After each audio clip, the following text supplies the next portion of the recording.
All right, good morning, everybody. It's 8:30 on October 18th. Call the Jefferson County Board of Supervisors to order. And do we have a motion to acknowledge the minutes? So moved. Second. A motion and a second, any discussion? All in favor? Aye. Okay. Dwayne, good morning. Well, good morning, supervisors. Hope everybody's doing well this day. So far. Glad to hear that. We had rain last week, which allowed us to catch up on some service work on the equipment. It also revealed the areas where we have thin spots for snow in the county. So later in the week, the crews went out and were spotting in loads. The moisture also helped on some of the more dusty roads that have sufficient rock but didn't have moisture to kind of bind things together. So they had a chance to get out and work things together and get things kind of kneaded in prior to winter. We also got I didn't do anything. They got the plow trucks and sanders ready. I'm talking with Billy. He's been visiting with some of the other maintenance supervisors around the state.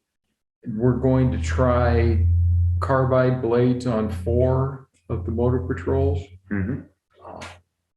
They're more expensive, but they should get 2 to 3 years out of them instead of 3 to 4 per season.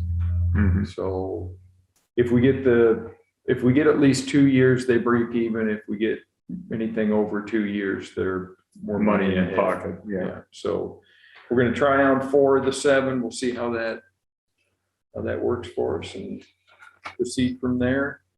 I went through last week with our motor graders and kind of ran cost analysis on what they've cost us over the years. You've got a printout there with the annual expenses and then a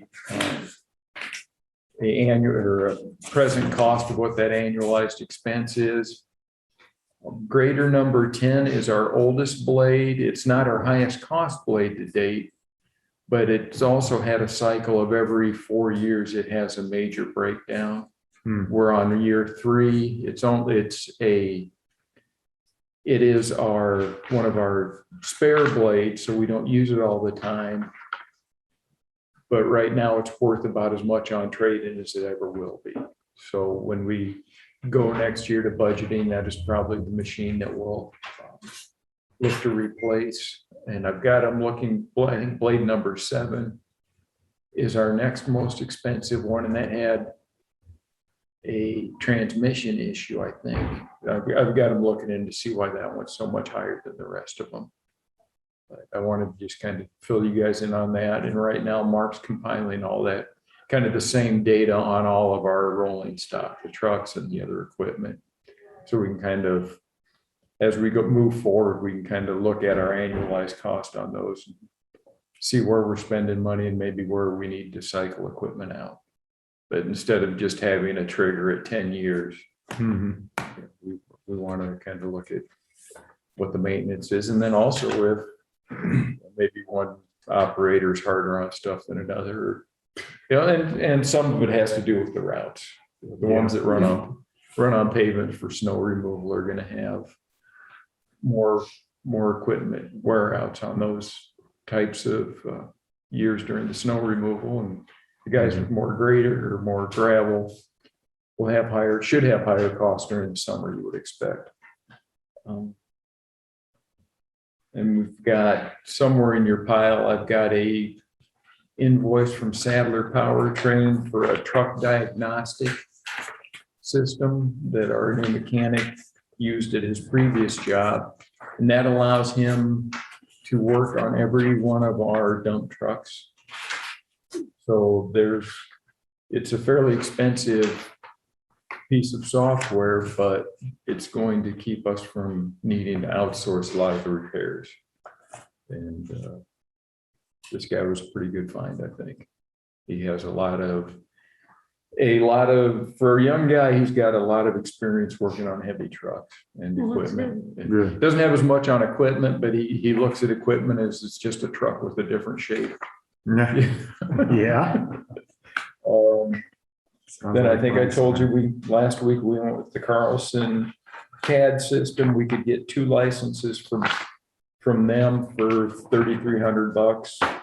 And then it's $325 a year maintenance, whereas everybody else was going to be upwards of $4,000 or $5,000 annually for two licenses.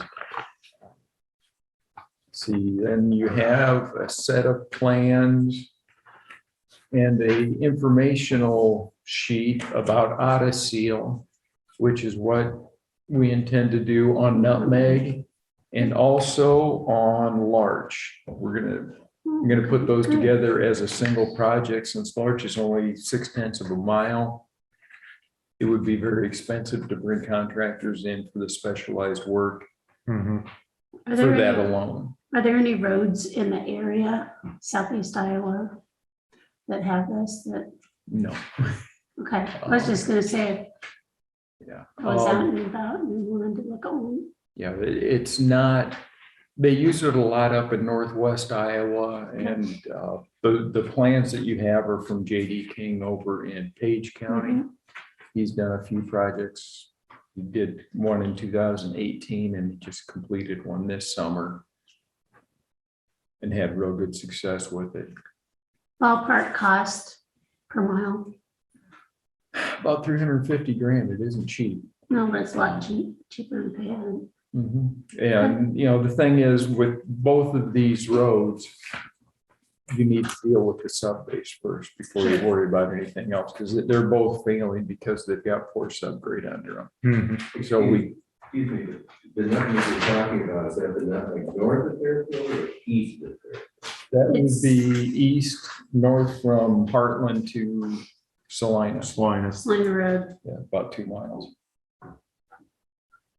I only asked because I live north of Fairfield with that thing.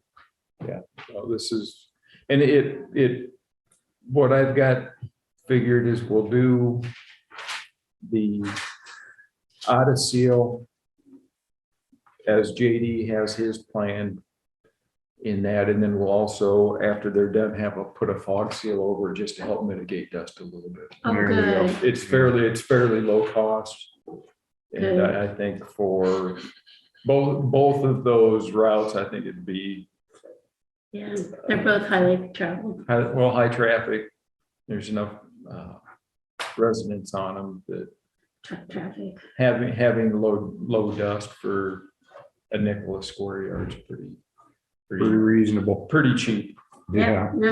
And it'll also Look help forward keep to buying the aggregate. Do you know together. what time next year or what months they'll be working on this? I've got to get the plans together yet. I hope to get this bid out this winter. Okay, We're gonna bid it as a local project. There's only a handful of people that do the space stabilization and only a handful that do the Odyssey. So I know who they are. I'll just send them plans to get bids from them. will it be done before mid-September when the, That is my hope. Good. My ideal time to do this would be June, July. good, yeah, you Yes. probably don't want to do this in the No, fall. that's a warm weather project because you Yeah, want that binder to be warm and allow traffic just to kind of heat it together. Mhm. So you end up with a good well. and it doesn't have cover. as much traffic in those months, so that'd be a good time.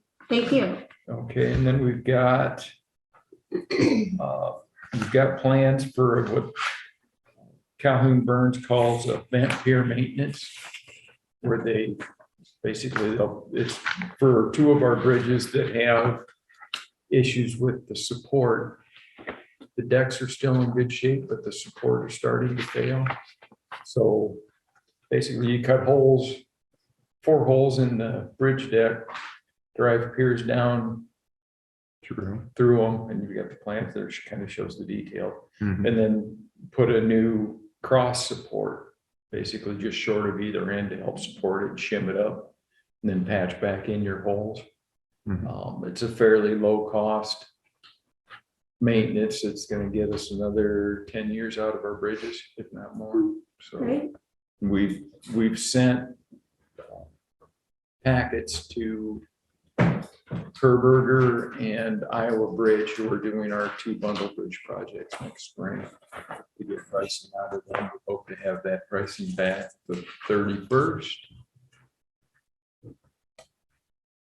29th probably, because 31st is Friday or Sunday. So by the end of the month, and that way, hopefully we can get that stuff done over the winter. I think that's everything I have on my list, folks. All right, we'll move on to discuss and consider model farm to market review board application resolution. And this is something we talked about 2 or 3 weeks ago.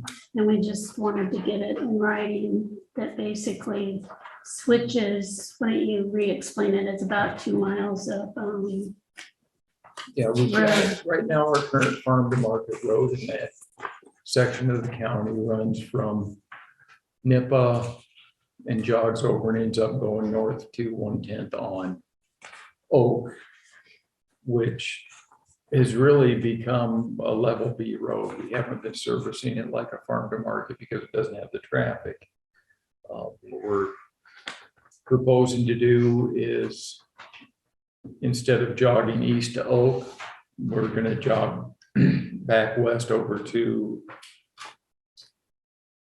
the 128th Street from Nippa Yeah, to Osage Avenue from 128 Yep. to 122nd, 122nd from Osage to Oak Okay, that's the old one. Avenue from 122nd to 110. And that will be deleted. Yeah, Right, the one And that's then gonna the be one addition. proposed is 128 from Nippa to Nutmeg, yeah. Nutmeg from 128th to 110. Yeah. So it doesn't really change much mileage, but it basically reflects the way traffic flows up there. So Mhm. we'll And we take care of drove this when we did our road tour Yep. about 3 weeks ago. So we've it. seen Yeah, it. and at some point, we'll probably look to put that north mile of Oak as a level B, because that's effectively what it is now. There's one house on there, and the farmers are basically planting from the edge of road to and there's no traffic that uses it. It's a 2-lane, got 2 wheel paths down it, so. But we need the resolution so we can apply to the state farm to market board. All righty, we have a motion for this. Yeah, I would make a motion for it. I second that motion. Okay, we have a motion and a second in discussion. All in favor? Aye.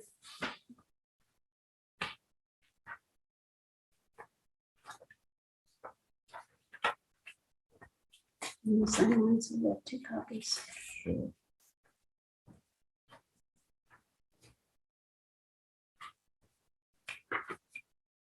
Um,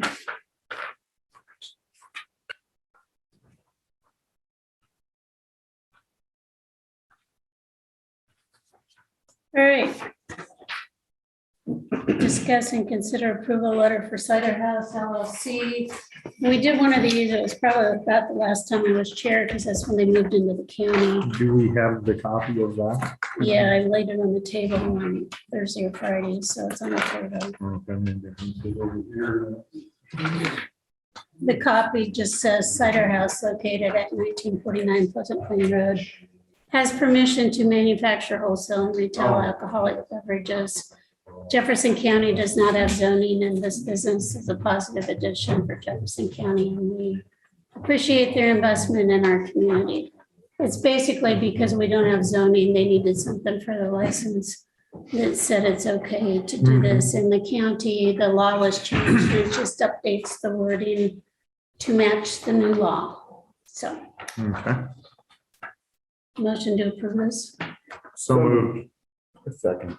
Okay, in discussion, all in favor? Aye.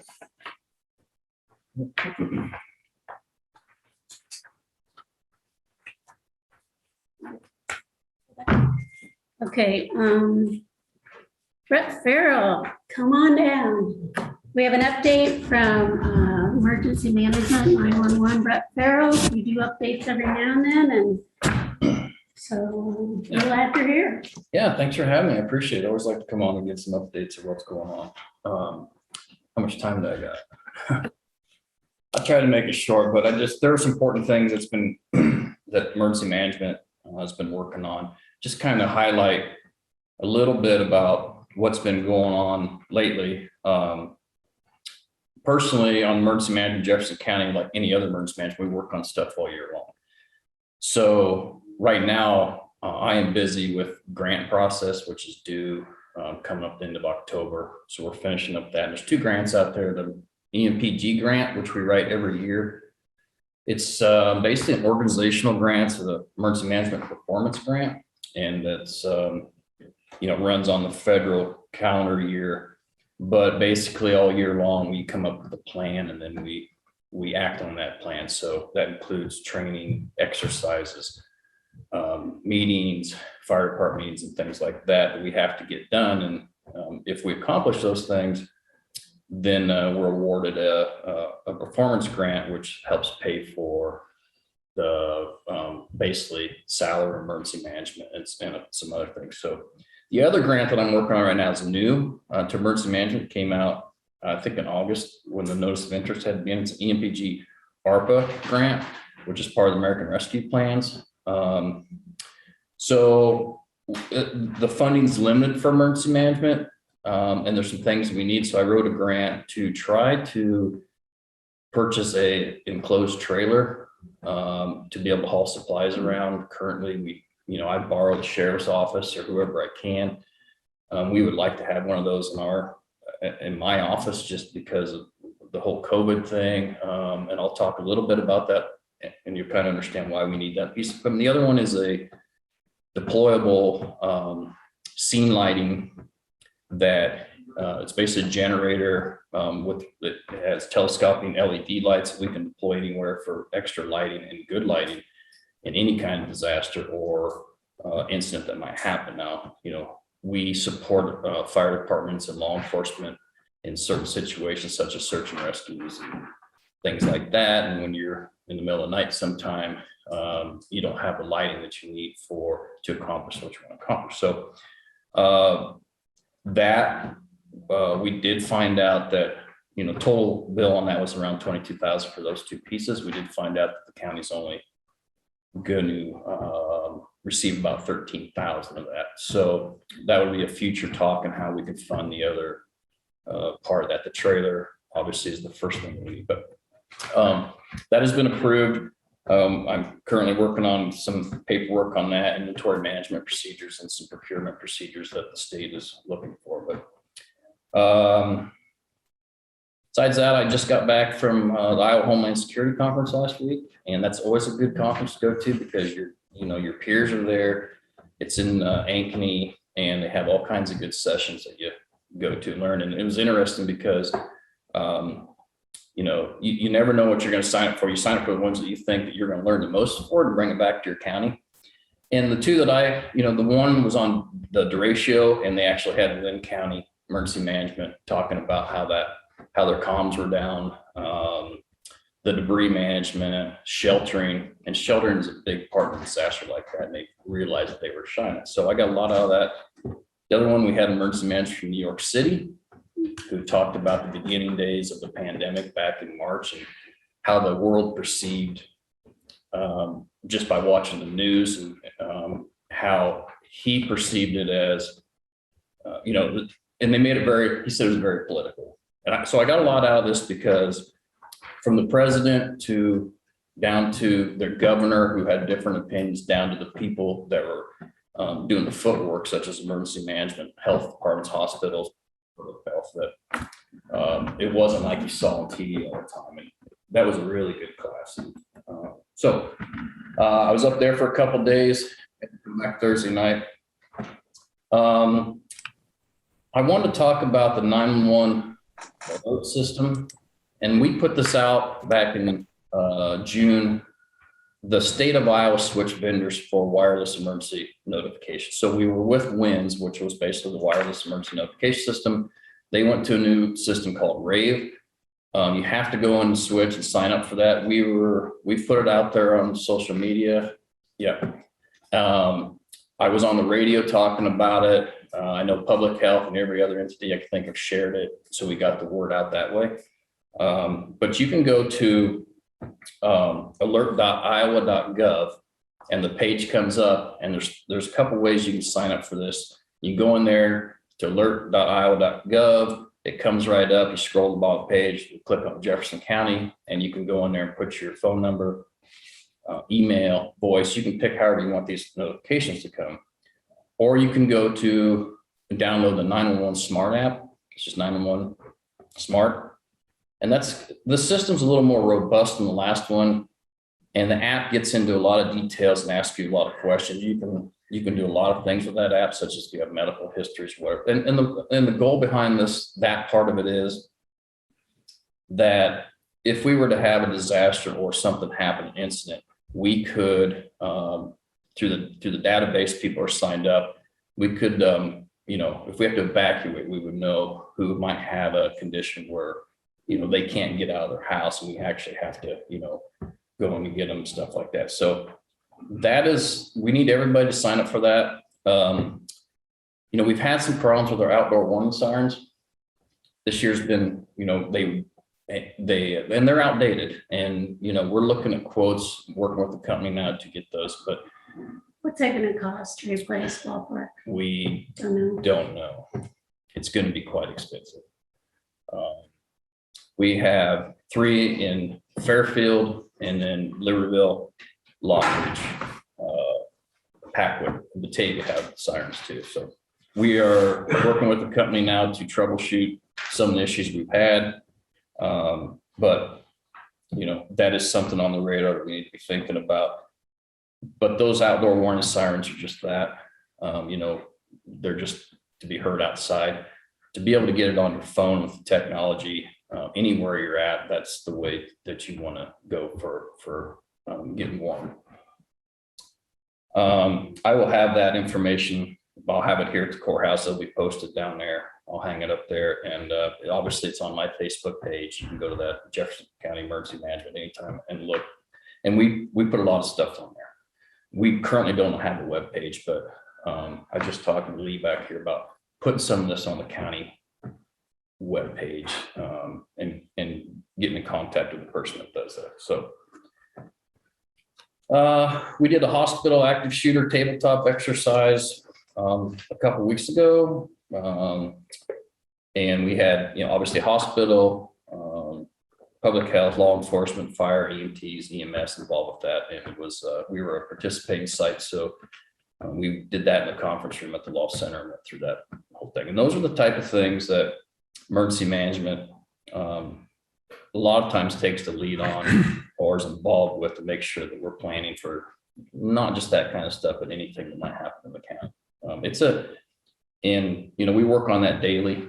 Planning is a big thing in emergency management. And the last couple of years, we're going on a couple of years now, aren't we? Some of that's been put aside just because of the COVID thing. We were so busy working on response to that, and we still are working on response, but there's a lot of other things that go on that we're required to do and that we want to do for the community. So the important thing is, and we just found this out not too long ago, that cell phone companies are phasing out their 3G service. Mhm. So if you have an older phone, you might not be able to make calls in 2022. And that would include 911. So everybody needs to check with their cell phone provider to see what their plan is and when that's going to take effect. That's important too. So just a little bit on the COVID, and then obviously we're still working on COVID, and I will say right up front, our response in this county, we feel like for the most part, everybody did a great job. And I think the reason that is you've got great partners here in Jefferson County between elected officials. I have to give a shout out to public health because I work side by side with them. especially for the first 3 or 4 months, we were in an emergency operations center, which we sat at public health, and we worked 7 days a week constantly. And that was just getting information out. And for me, we prepare for disasters that there's an end to. So if we were to have our plans are written. And so this was something that we had plans in place. We didn't want to use those plans, but there were plans in place throughout this pandemic. We haven't had to use some of them, but a lot of them we did. So for emergency management on the COVID side, obviously, if we didn't have the partners that we have in this county, I don't think it would have went as well as what we think it did. There were many hiccups. There were many sleepless nights. But for my job, I was a kind of a resource for public health. It was a public health pandemic, right? So some of the things that I did for emergency management was we delivered. So at the beginning on the PPE, there was a shortage, a real big shortage, everybody knows. And the state opened up what they call web EOC, which emergency management was responsible for everybody in the county that ordered the PPE. And how we did that is we went in and we checked with hospitals, care facilities, whoever, and said, what do you need? And then they would get back and I'd put it in there. And then as everybody knows, at the beginning, the National Guard was delivering it, and some highway patrol. And, that we got, for the most part, what we needed. And then they changed things and how that was, and they started surveying the schools and care facilities and things without emergency management really knowing that. But we were still responsible for, they would send me an email and say, hey, the Fairfield School District is getting this many pieces. It's in Mahaska County at the node. And then I would have to go get it and deliver it. Hence come back to the enclosed trailer, because a lot of those days are raining and you just can't put all 3 pallets in a back seat of a truck, right? Right. I think I was calculating over this whole last 2 years, emergency management here has delivered and ordered over 100,000 pieces of PPE. That include mask, gowns, whatever you want to think. So we're still working on it. Public health, Chris, hospital, we still get together and work on an after action report. And basically, we know it's not over, but we're trying to, as it's fresh in our minds, to make sure that we are improving the plan or the response as we move forward. If it happens again, and we probably will. So we continue to work weekly, making sure that we're still on top of it. The last thing on the 911 part, 911, we do the addressing in the county. We do all the state paperwork. We deal with the equipment in the dispatch center. We purchase a lot of that. We just updated our workstations in our dispatch center, and it looks really nice, and it's more functional for our dispatchers, more ergonomic, and we're happy with how that turned out. And we've been talking a lot of radios for the county, as everybody in this room probably knows. The radio talk's huge on updating our radio system for first responders in our county. Could you just let everybody know how many fire districts we have in the county and all the entities in general? You don't have to name them, but involved in 911. Well, you have, obviously you have PD side, the sheriff's side. You have Fairfield Fire, Libertyville Fire, Lockridge Fire, Packwood Fire, Batavia Fire. And then that's only the county, that's the only fire departments that are paged from Jefferson County. The 911 board is made up from anybody that responds in Jefferson County. So then you have Stockport, Birmingham, Brighton, Wayland, who's got a little part in Northeast. Those people are all involved with the 911 board because they do respond in our county. They're paged from other counties, but you take a Brighton, who is paged from Washington County. They have a huge part of our fire district in this county. When you're talking radios for our county, even if you were just to stop at the ones that are paged, and you're talking radios for every fire department, include truck radios, portables, and then the PD side, the sheriff's side. And then you start talking about building towers for an interoperability system. And I'm not going to rehash all this because you guys all know this, but It is a big project for the county. I just wanted everybody to understand it's very complex. It's Yeah. very complex, and we've spent a lot of hours talking about it and trying to come up with a plan, what the best route's gonna go in the And future. it's a long-term working together to keep the balls going. We have a hearing at 9, so Okay. anything you want to wrap up with?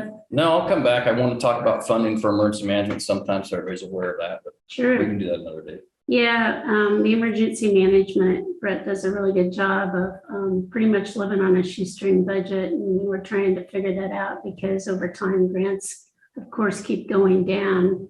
He's been able to survive in the past. However, the time's coming, we really have to look at that. Well, revenue stays the same, expenses go up every year. Yeah. So. Thanks for having me. Yeah, Yeah. let me know when you want to come back and give an update. Sure. Okay. All righty, thank you. Congratulations again, bro. Yeah. Yeah, congratulations, by the way, on that. Thank you. That award. And team two assessment. Okay, we have 9 o'clock nuisance hearing, Brian Westfall. Brian, Darren.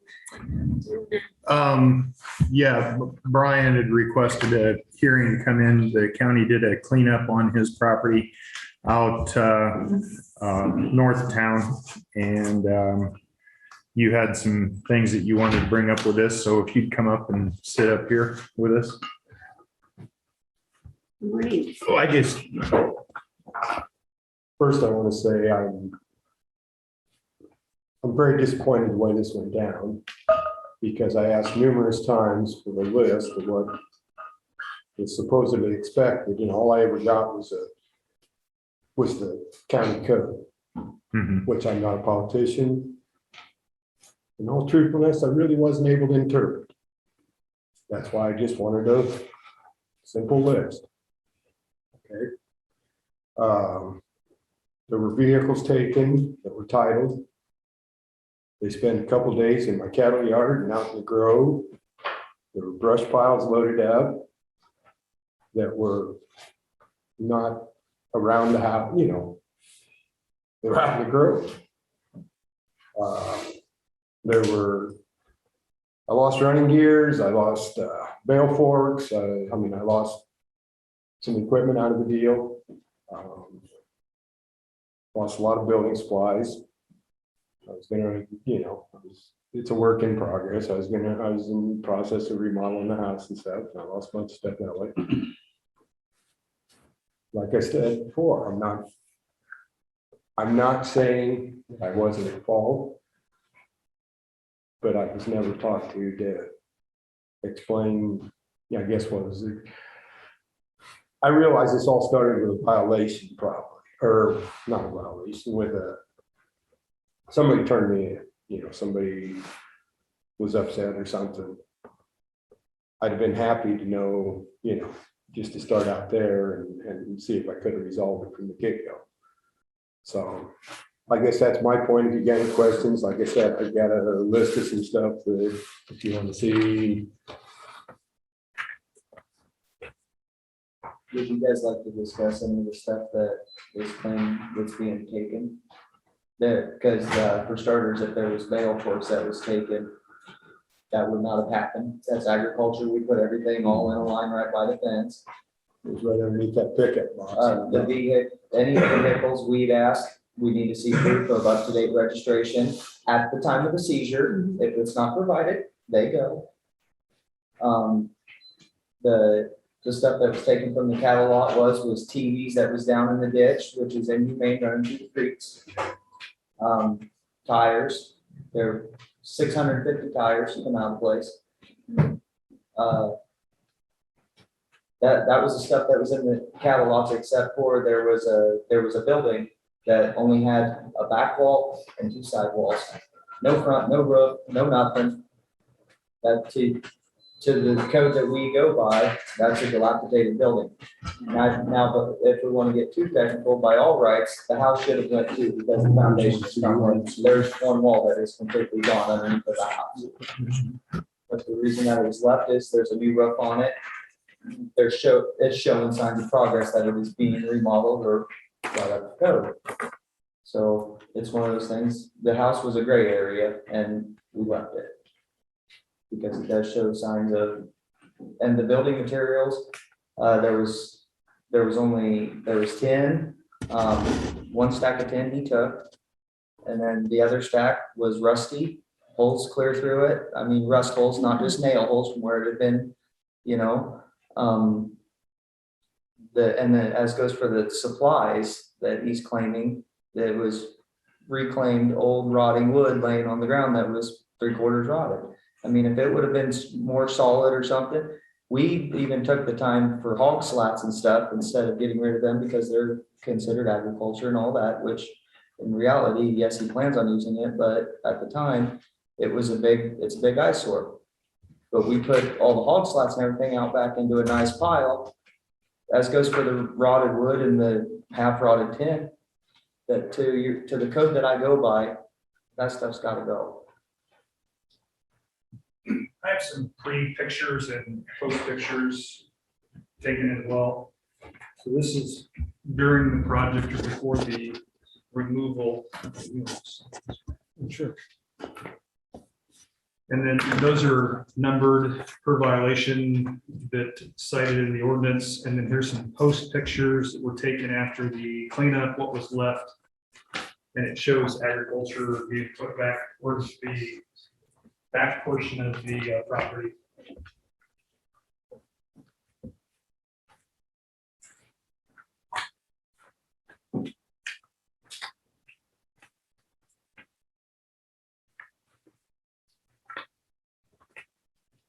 So these violations was noted. Could I get you to come up closer to the table, Bruce? Yeah, Bruce, you can.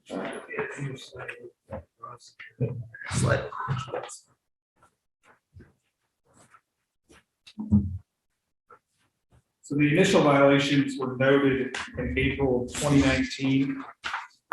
To my knowledge, Mr. Westfall has not contacted our office ever regarding this issue, but we did receive an email from Pat stating that Mr. Westfall would like to have an itemized list.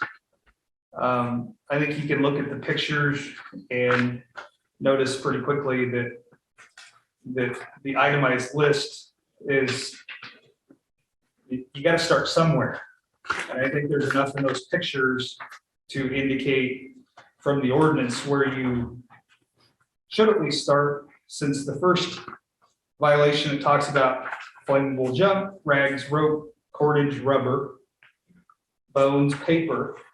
I think in that first violation, there's enough noted in the pictures that those things there would be covered. The dense growth, weeds, brush, vegetation, that's noted in the pictures as well.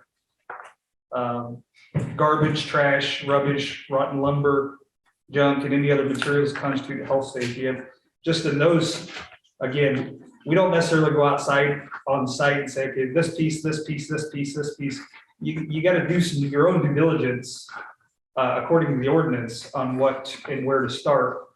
If an individual then contacts us later on and says, hey, did a lot of cleanup, can you come out? Let's look at and review where we are with the violation. We've done that many times. But the individual at least has to start somewhere. And to our knowledge, from the very first pictures that we have noted, it compared to the pictures that were taken prior to cleanup, a lot of the stuff is the same. I mean, we're dealing with the same exact pictures, and I have those too if you guys want to look at those.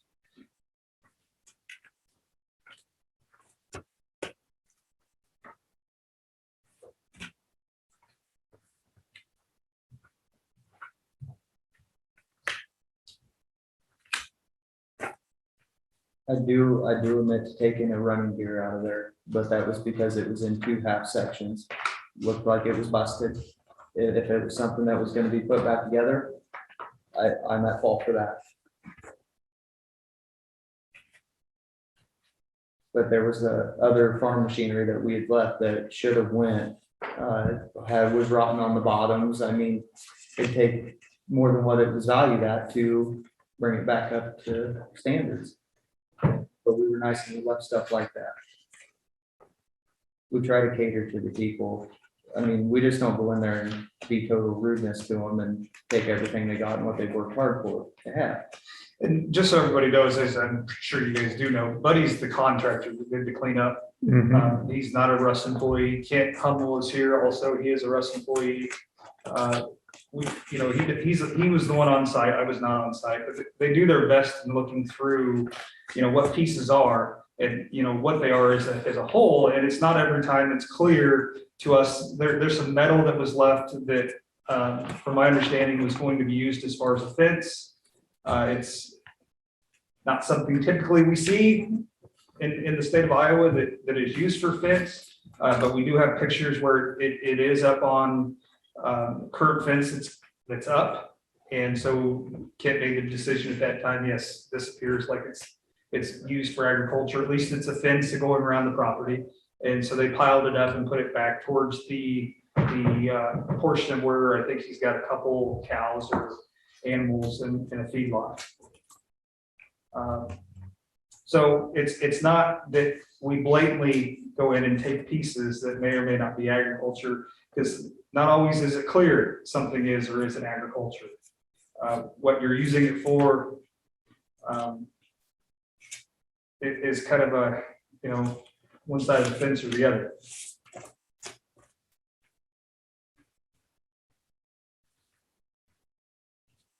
But again, I go back to, this is going on almost 3 years that the violation's been in process, and to date, from the time we were there to start cleanup, there have been many notifications that this was happening. There was a stipulation signed by Mr. Westfall through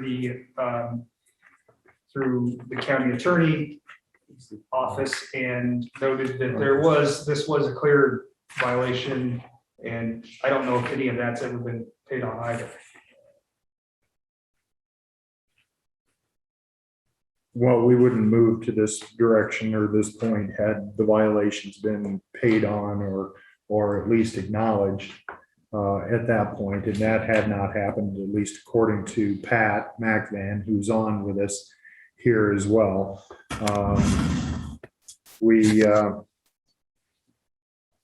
I don't personally go out and look at the site prior to the cleanup being made. We went out and took a road tour. We drove by sites that are slated to be cleaned up. We had taken note from pictures that we had of when the violations initially started to what they look like now, and the property hadn't changed at all. And that's why we were moving forward with this. And from what I've been told from Pat, the ordinance does have spelled out in it what type of things need to be looked at and worked on, but nothing had even been touched as far as what Bruce was saying in the time That's that not the case. I spent years, I cleaned up a lot of it. It was a work in progress. It did not happen overnight, and I had a full-time job, and I would work on it when I could. That's why I needed kind of a punch list.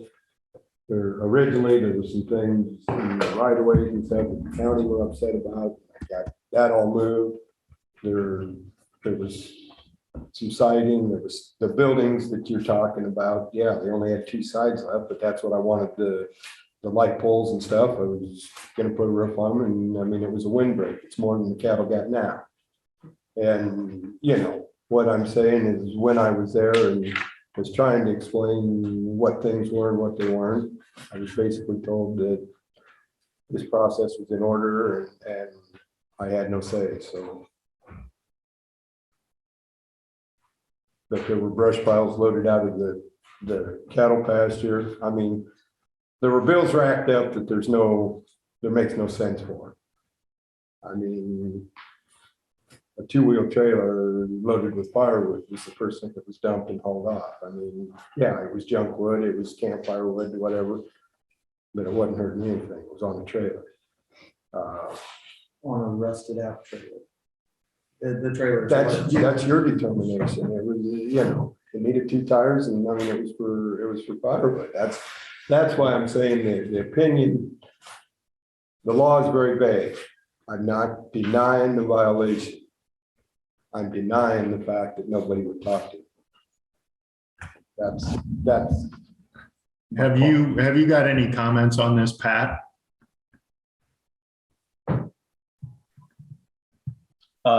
Not really. I mean, I've been sitting listening and, the ordinance mirrors the state nuisance statute.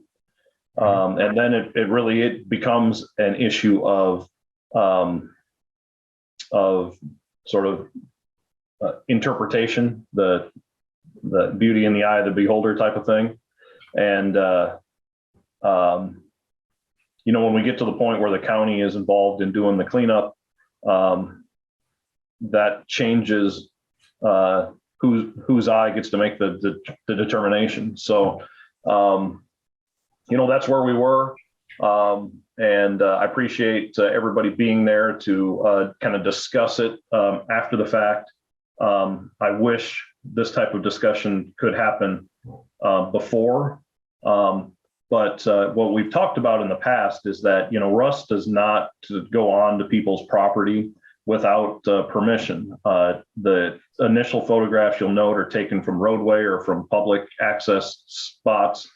And so the best way to have the punch list or to have this type of conversation is to communicate with Russ, invite them to the property, have them walk around and indicate, hey, this is something that would go if we had to do the cleanup, and here's why.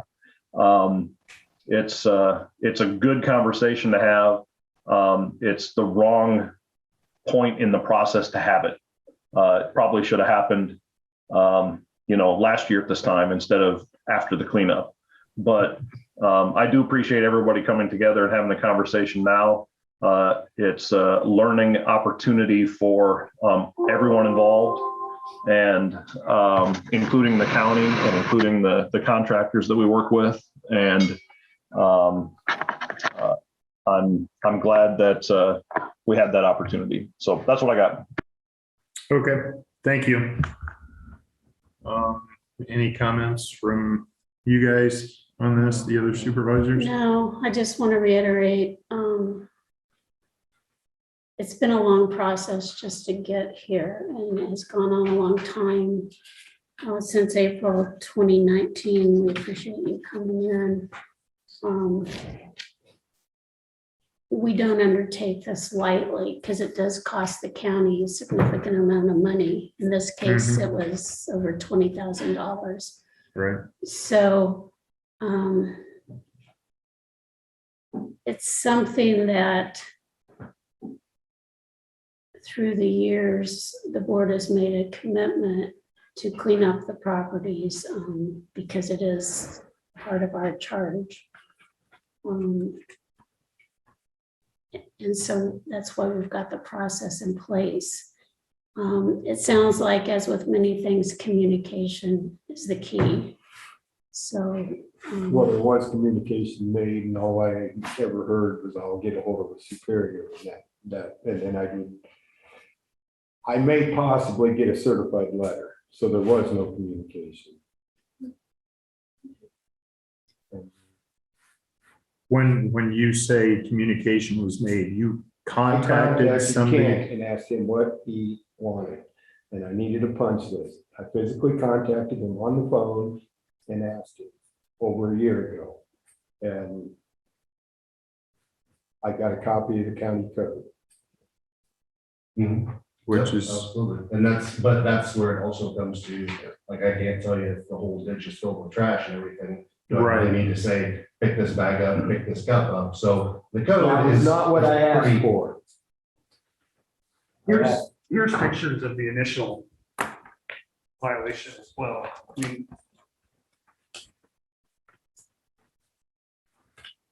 here's pictures a few months later, or a month later. Here's pictures 5 months later.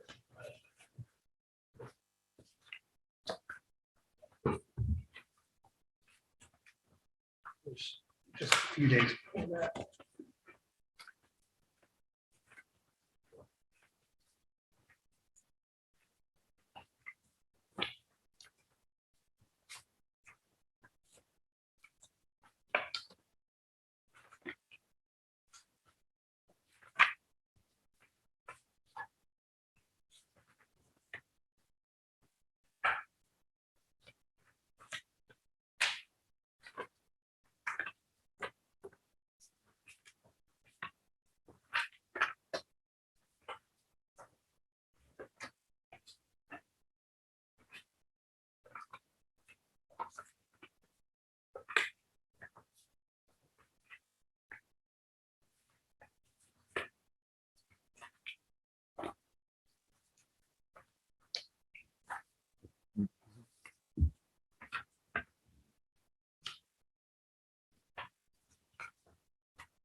Keep in mind, some of these pictures here are right before we get ready to file.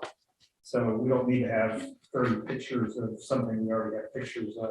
Right. So we just go to the site and say, is this still constitute violation? If it does, then we take those just to kind of snap that time frame, and then we send it off to Pat or.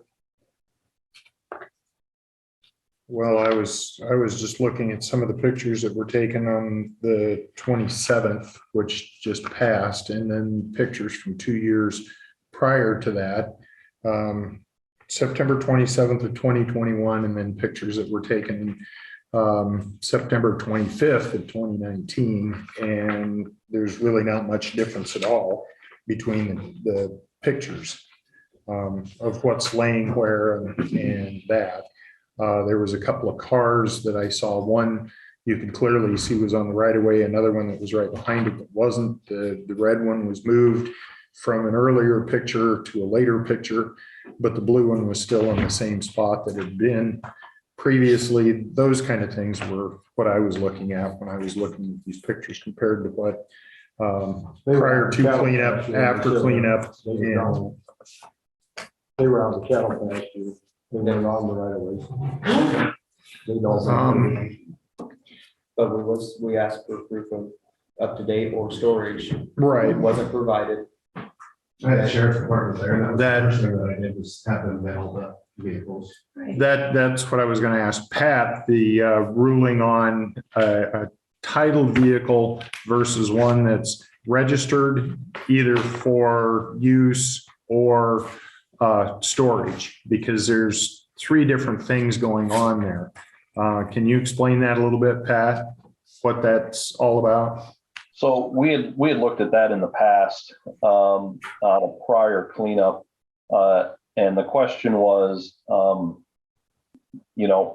to determine if it is falls under our nuisance ordinance or it does not.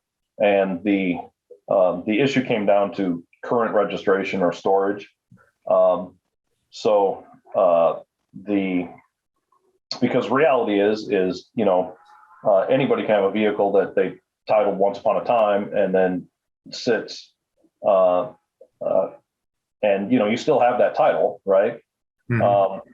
And so it will be sort of forever untouchable under the nuisance ordinance, and that's not the way that the law is set up. And so being titled is obviously good, but in terms of when we get to the point of a cleanup, the issue is current registration or storage registration, and so that's the factor that is looked at.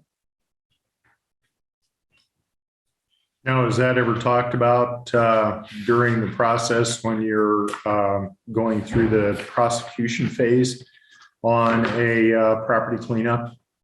It wasn't in this case. It's not a topic that came up. And honestly, I know Brian, I see him quite a bit in the community. But when we see each other, it's for more fun things than this.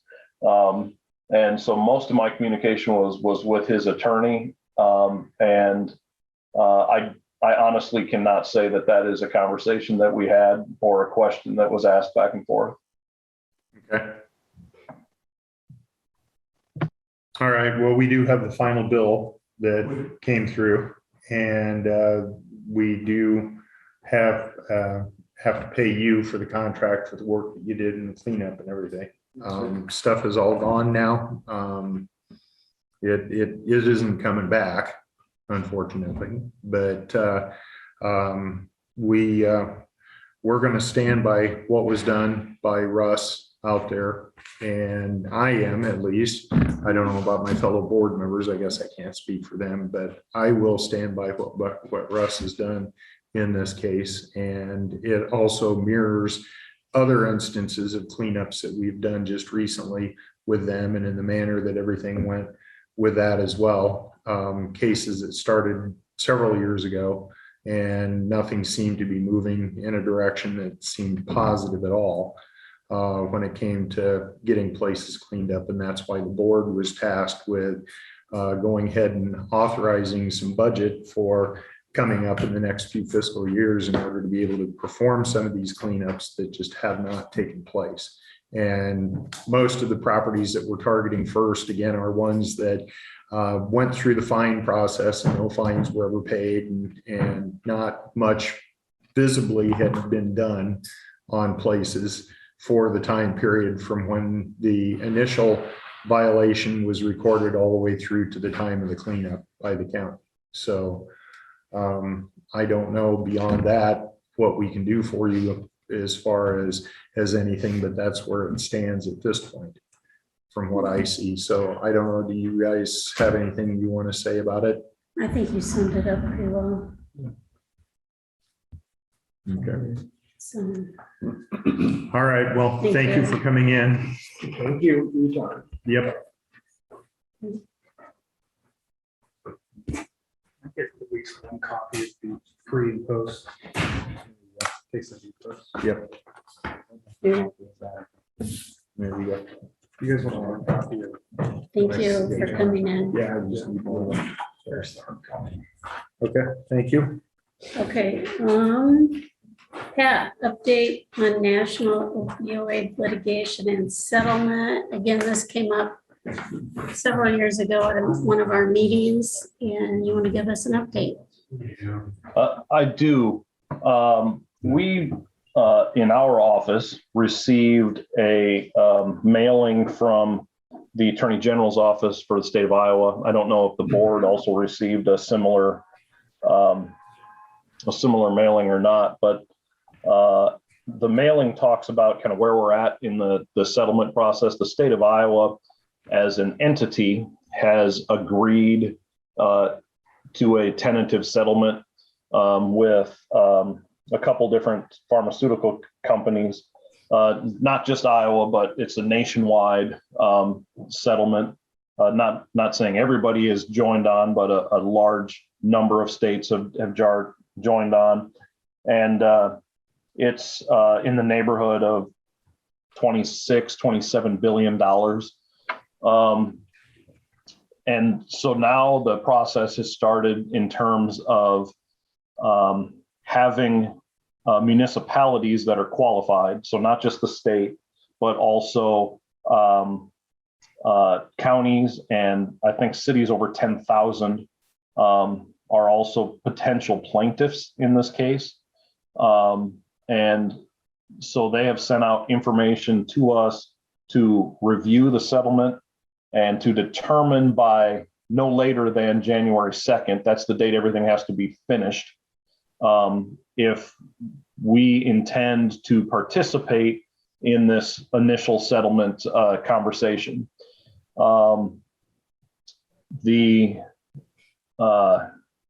We had a webinar with the Attorney General's office late last week that I participated in.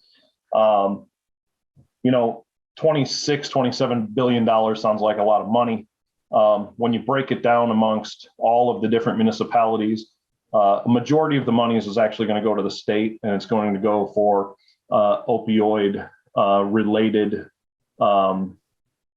expenditures, whether it be treatment programs or different types of programming. And actually, there's a website that I'll share with the board after this meeting that we can go to and look at different types of appropriate uses for that money. Once you get down to the municipal level like us, the amount of money that Jefferson County is going to be eligible for is not going to be terribly significant. I believe that the phrase I heard during the webinar last week was lower your expectations. But we still will have some restrictions on how we can spend that money, whether it be for opioid uses, whether it be to pool that money with regionally for some programming, whether it be to frankly turn it back over to the state for their programming. There's going to be a lot of options there. But the first step is to get the information to the board, have you review it. There is an access code for each specific municipality that I have that I will share with you. And at some point in the near future, probably in the next, maybe this month, maybe early November, the board will need to put on the agenda and decide if you want to participate in this settlement. The more municipalities that participate in the settlement, the more of that $27 billion will be released nationwide. That's a cap number, okay? So if only 50% of municipalities participate, you cut that amount in half because they're going to save the rest of it to negotiate or to try with the folks that don't settle. So the more that settle, the more access to those funds we're going to get. The only thing that it's going to cost the county to participate in settlement is to waive any claims that we have under the opioid, lawsuits.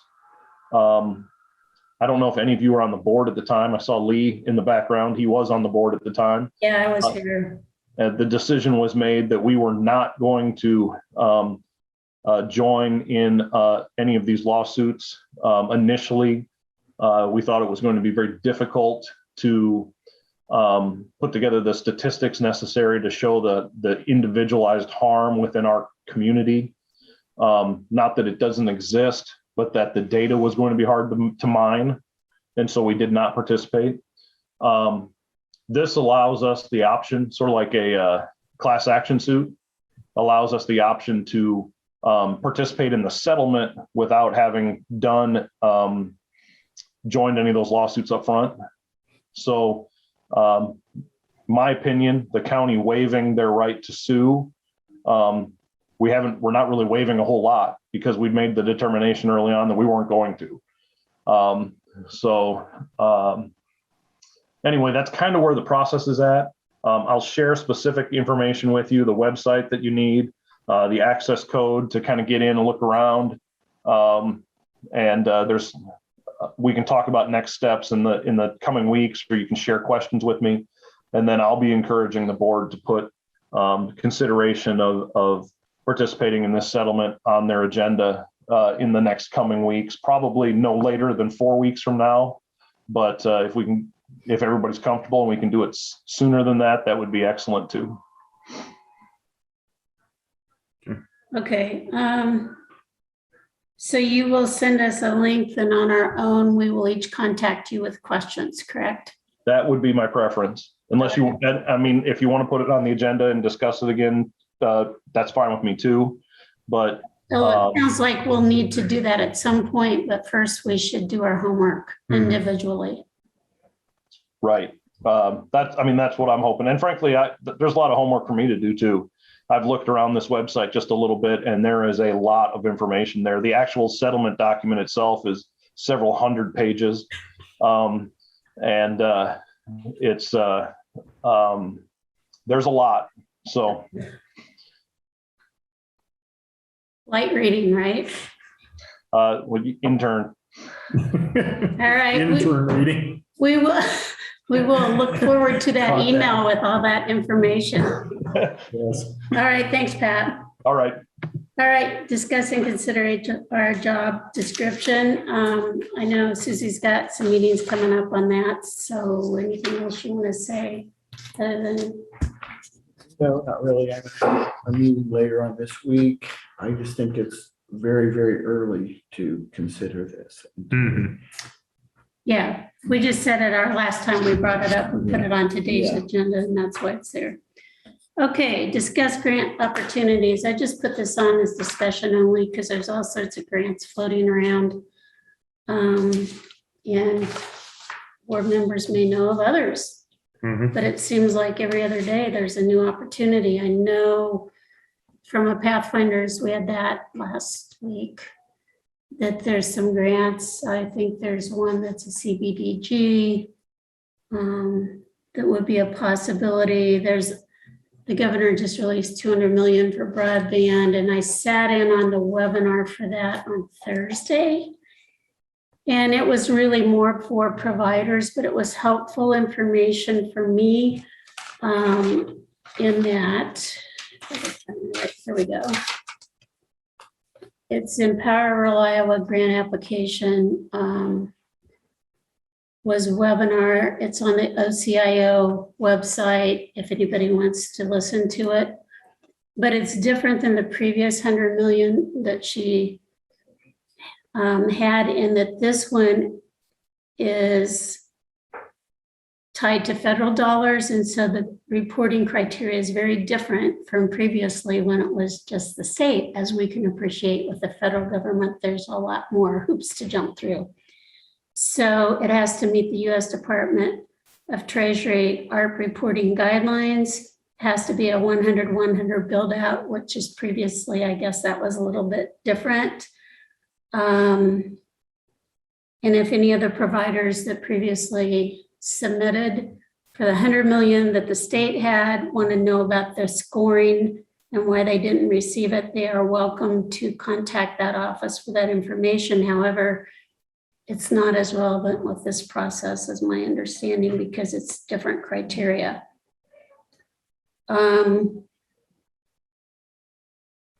So one thing that was very helpful, and if I can easily find it, there was a brand new map out on last week with this webinar that shows areas in need, and most of Jefferson County, north, east, and south of town is in need according to this map, and I have it somewhere. So, hang on just a second. It's on the OCIO website, but it's kind of hard to get into because you have to like click something and not layer it, and it's kind of a challenge. But I will find it probably after the meeting. What? Well, I was able to actually find it and print it off, which I was pretty happy with. But it's on there, and you can literally go down to a resident and see if that particular residence, it zooms down that closely. So it was just kind of interesting to see. But a lot of the challenge, I believe in our county, is going to be the speeds. Because even though somebody might currently have broadband that's out of town, the speeds may not be what the new criteria requires. And it can either be the wireless or it can be fiber. So I just, any grant opportunities that either of you are aware of that from some of your meetings that have been out there? Not yet. But some of these, I think we just need to get on the bus. And just because there's going to be a lot of money coming, and if we don't apply, we're not going to get anything, or else we need to find a provider to work with. In this case, it would be just more for information for us. But advocating for people throughout the county. Okay, committee reports. I have none from them. I had a Rust board meeting on Wednesday over in Mount Pleasant at the Emergency Management Office. We were talking about the budget for what they're looking at for the next coming fiscal year. We also reviewed all of the communities that are behind on payments for sewer usage and that Russ oversees. We still have several cities that are quite a ways behind, several $1,000s in debt yet to Russ for paying what community members used but didn't pay for to the city, and then the city in return did not pay to Russ for the contract that they had for putting in these sewer systems. We do have a gentleman that they've been working on pretty hard in a situation where the property that he lives on is leased property to begin with. The occupant of the dwelling has been not paying their bill. It's been gone out. They've turned it off several times. The guys went back out and turned it back on himself. Opened up valves, even removed a bunch of extra concrete that was laid in and around the area where this valve is at, and dug that all up, moved that all out of the way, then tore the valve apart himself, reconstructed it so that it couldn't be shut. It was a gate valve, and reconstructed it so that it couldn't be shut. And it looked like it was in the closed position all the time so that it would look as if it was still turned off. But put a lot of time and effort into doing something that, you know, if he had an actual job or did something productive, you know, he could probably be very skilled at it. But that's not the case with this particular person. And the discussion was about going out and actually removing several feet, about approximately 15 feet of the line that comes from the property to where it connects into the main system, to try and stave off him doing all of this stuff once again. So we have problems that way when it comes to Russ and the sewer systems that are out there. We have a couple of communities here in the county that are behind in the payments from the city to Russ, because the way it works is the city has the sewer system, the property owner pays the city for the use of the sewer, then the city in turn pays Russ for that bill. And when the city doesn't get money coming in from the end user, then they don't have the money to pay to Russ, which snowballs everything out of control. So that's being faced all the time by those guys over there. Bruce Hudson, who was here with us just a little while ago, he oversees all of that. And it's been a tough situation here with this one particular property. And so, Darren, I have a question. and then I had a cancellation of a meeting, 28E agreement board that oversees the spec building on the south side of town. They're going to do that meeting at a later date. Yeah. So you had a question, Susan. I do. So when, let's say Pleasant Plain, they're in this situation, let's say, isn't this just added to their property taxes? The city needs to do that. Okay, but it's Russ added to property Russ taxes. wouldn't do that, but they can add it to the property taxes. Mhm. But then if they don't pay the property tax, then they have to go Sure. through sheriff's sale and, Sure. and that kind of thing as well. And so Mhm. in many cases, cities will only go so far before they say, we just can't do anything to get money from this person. So it's left up to Russ in order to go out and turn off the service and make sure that it's shut down and keep it that way. But again, these are all different smaller communities, and you can't be at every place at every time. You try to do things to recognize if something's been disturbed or changed, so that if you go out this month and look at it, it's the way it was. And the next month you go, it doesn't look quite the same. So something has happened to it, so that you investigate it a little bit farther. And that's been the case with this one particular property owner that I was talking about, but he's not the only one that does this. I mean, there's several of them in several communities that do that very same thing. And so, yeah. All right. I found my map for those of interest, if anybody wants one. It's different. This new grant is different than, again, the past ones, in that it has to be targeted area, which is in yellow. So if you look at Jefferson County, it's mostly east, south, and north of town. There's a little bit in the west, in the middle. So we had Seal. Sandy, I see you're on. Anything you want to say about Seal? The big things that may be of interest to report on, most of it is operational. Huge lack of providers in our area, in our region. There was a workforce survey done in our region recently, and 80% have openings.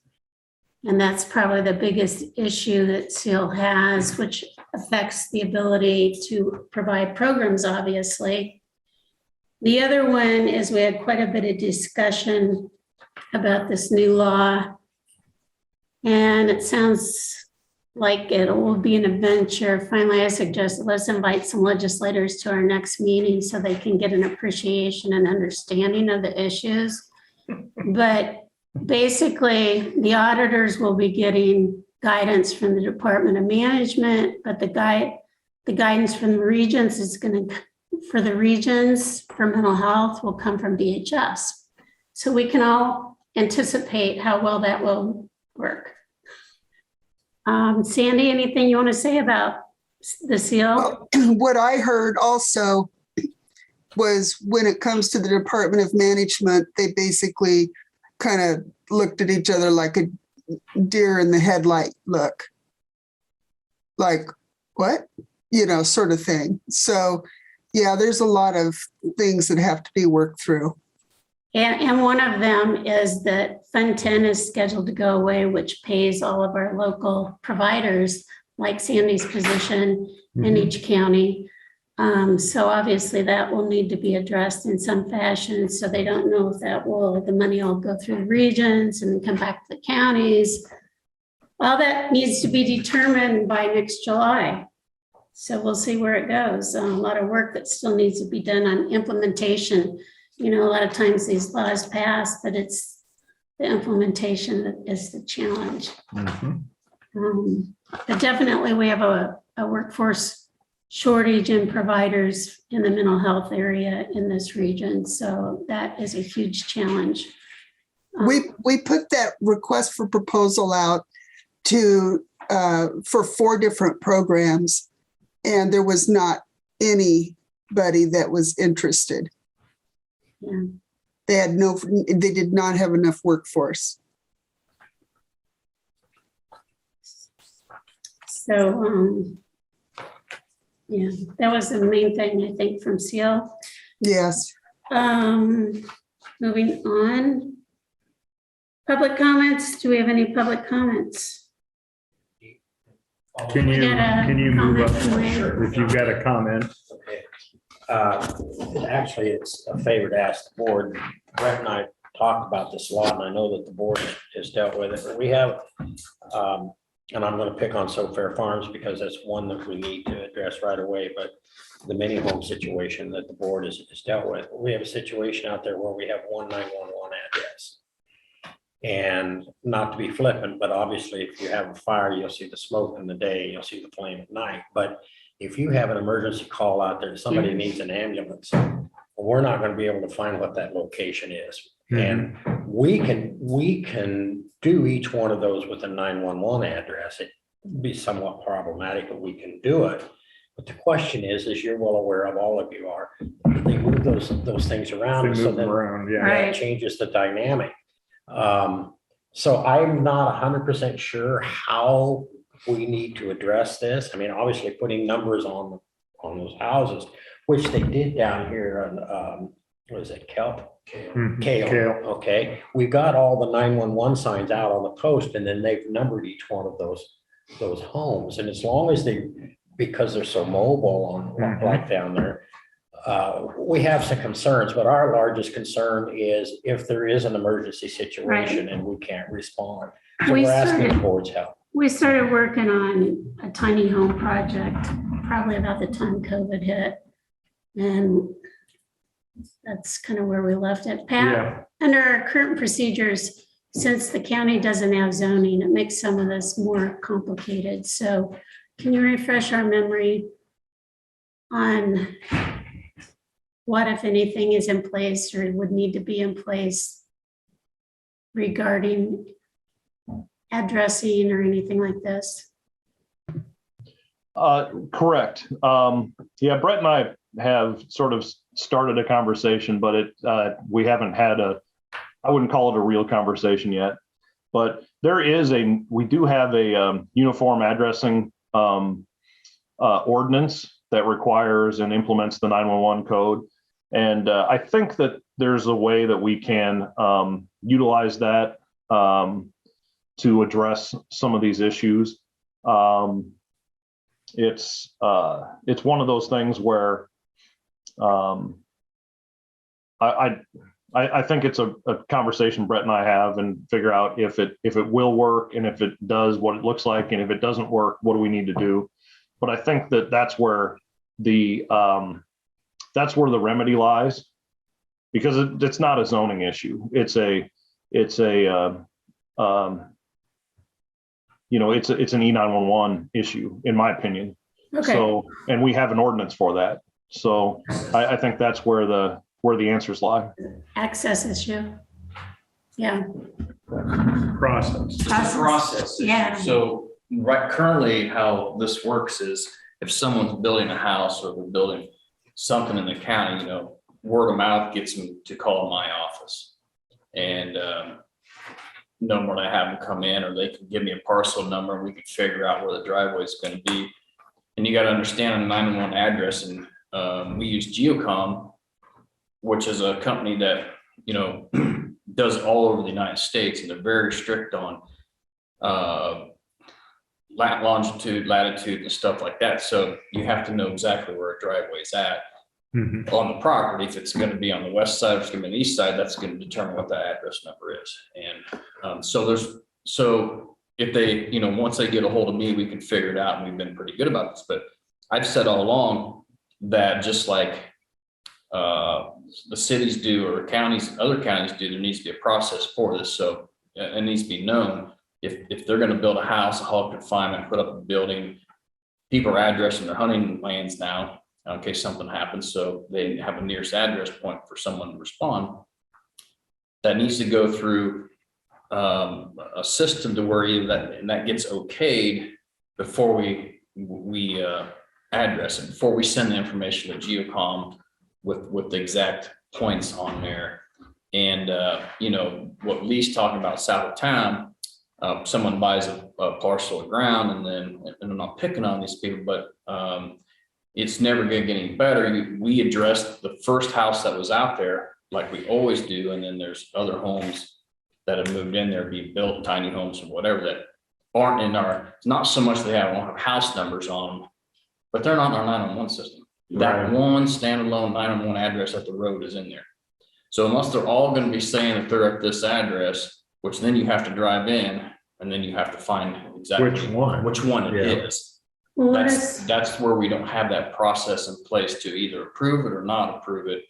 And there's got to be some accountability on homeowners and landowners to make sure, because, I don't care if they get their mail, if they get a FedEx package. I care if the dispatcher gets, a call and has to relay that. right, And a lot of people don't, the 911 address is strictly for that purpose, to make sure that we get an emergency responder there and timely. And I think at the end of the day, if we don't have this process in place, it sets the county up for a little bit of liability if something goes wrong. And this is happening to our ambulances, being in the front seat of a fire truck quite often. mhm, And it's not just that the addresses aren't, but, there's bushes covering and stuff. So it's an overall problem that Pat and I and this board needs to figure out to streamline it, to make it to where there isn't nothing dropping through the cracks, and we have every residence out there with a 911 address properly. yeah, let us know how we can help. And I know, I've had a few conversations about this, and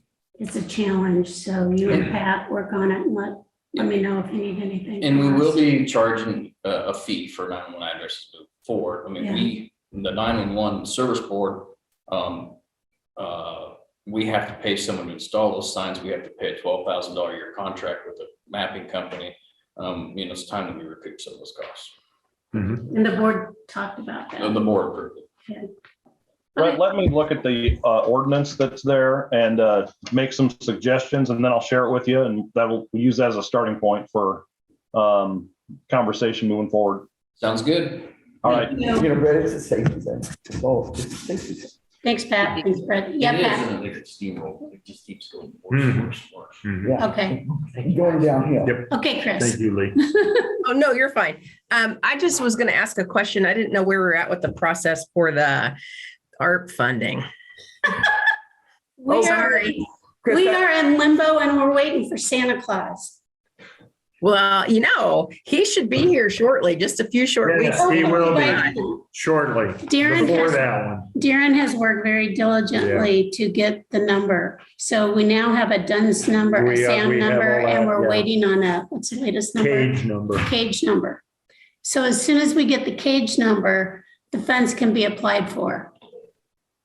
And he did call Jamie Cashman and talk to him because I consider Jamie like one of the people that really knows a lot about this process, or somebody up at ISAC does, because they're working very close Right. with the national organization. So they have talked. So yeah, that's where we are. Okay. I just was We're all asking. frustrated. Hey, Chris, Yes. this is Susie. Congratulations on your award. Oh, thank you. Thank you. Just for sake of your knowledge, I did congratulate Brett first. Oh, good. Good. Here. Thank you. Yes, very good. Can I ask one? Oh, we Sure, got another public comment. comment. Look at who's back. Well, I came on my own, this is my private ministry stuff, working with friends throughout the state, and we're putting some practical stuff together to help families feel more empowered so they can address some of their personal issues. So one of the things I am working on is just putting together like a 101 course on how to be addressing local governments when they have questions. So we're starting with the basic, and recently had just a small group ask me, oh, could you do something like that for us? So just a few people, but before I went to them, I wanted to find out for sure still, you still go to the auditor's office, right? If they would want to either put something on the agenda or even just come in and make a comment. But I am explaining the difference between the two Mhm. so that people understand that, whether you can move or not. Thank I you. wanted to clarify that, and I'm going to be clarifying it with the school board and other things too, just the current process that they need to do that simple step. Well, anybody can make a public comment, and that's always on our agenda.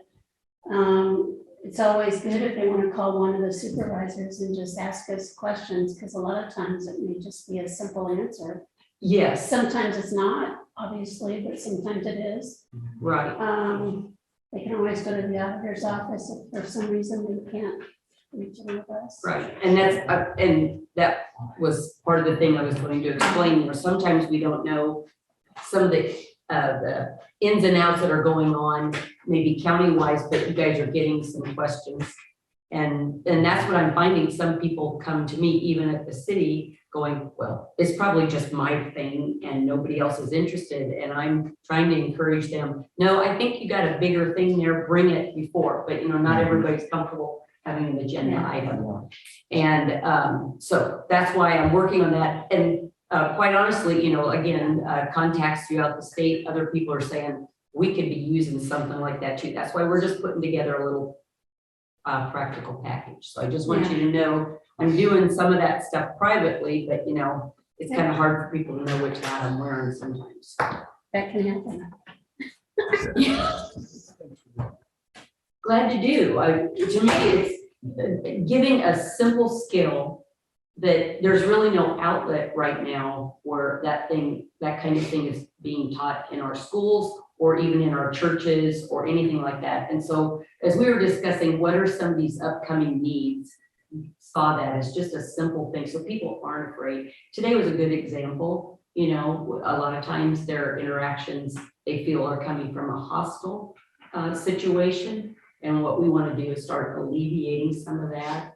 I'm encouraging a lot of people, just stop in at the offices and meet some of these people before you ever have a need. Because if we can start breaking some of those barriers, and I was very thankful that a young man in this community heard me say that, and he did. He just went in and started meeting, some of the department heads and stuff throughout the city. And I saw him later and he said, man, you're right. A lot of these people are just really nice people, aren't they? And I said, yeah, you meet them ahead of time, then it's not quite so intimidating when you have a need. And you can go in and actually talk to them on a personal one-on-one basis. Just about communication. It is. And you guys know as well as I do, you would rather they come to you when they have a need than it get exacerbated and then they're frustrated. And so we're trying to get ahead of that curve. And our phone numbers are listed right outside the door and they're also on the website. So we're pretty easy to get a hold of. Thank you. I will add that into my notes because locally, that's the kind of thing I want to be putting in. Thanks. All right. Thank you, Judy. Motion to allow claims and approve reports. So moved. Second. In discussion, all in favor? Aye. Nuisance properties, anything else? Nope, Thanks for we your don't work have on that. anything, we don't have anything more on nuisance properties right at this point in time. All right, So motion to adjourn. move to adjourn. So moved. All right, thank you. Thank you, everyone.